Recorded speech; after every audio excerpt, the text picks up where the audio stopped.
Welcome back. Have you ever needed someone just to listen to you? You have something important to you that you need to say, and you just need someone who will make the space in their heart and their mind just to listen, just to hear you. I can always tell a good listener from a not so good listener. The not so good listener will listen to what you're saying, but in their mind, they're thinking of their reply. They're thinking of their answer. They're not so much interested in listening to you as much as they are wanting to give you their answer or argue their point. A good listener, on the other hand, will just clear away the need to reply or argue and just listen. They will allow you the safe space to speak your truth, to share your heart, your frustration, your anger, your doubt, your pain, with no judgment and no need to give you their solution or tell you about their experience or argue their point. Today, I'm afraid that not many of us are good listeners, especially when the topic is emotionally charged.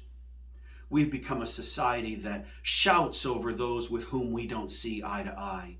We've become a society that needs to win, that needs to be right, that needs to dominate, because we have somehow convinced ourselves that we are victims. We are victims of someone else's agenda. We are victims of someone else's power and control.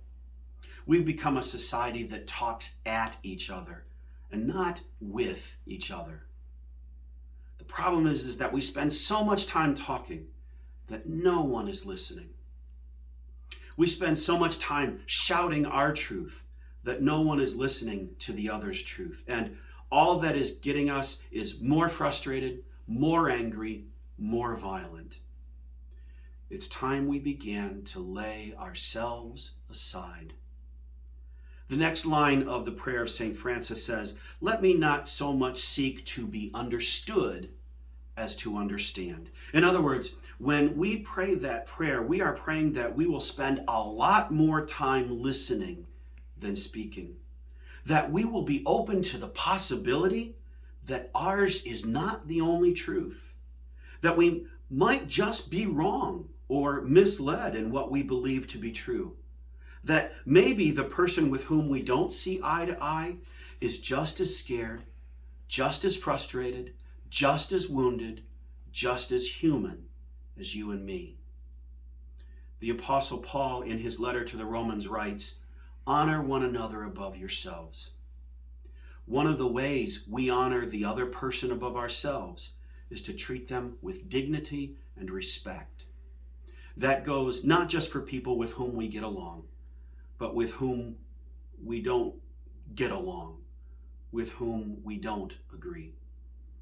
And one of the ways we treat the other person with dignity and respect is to listen to them, to listen to their pain, their journey, their truth, without judgment, without needing to reply with our truth, but seeking to understand more than seeking to be understood.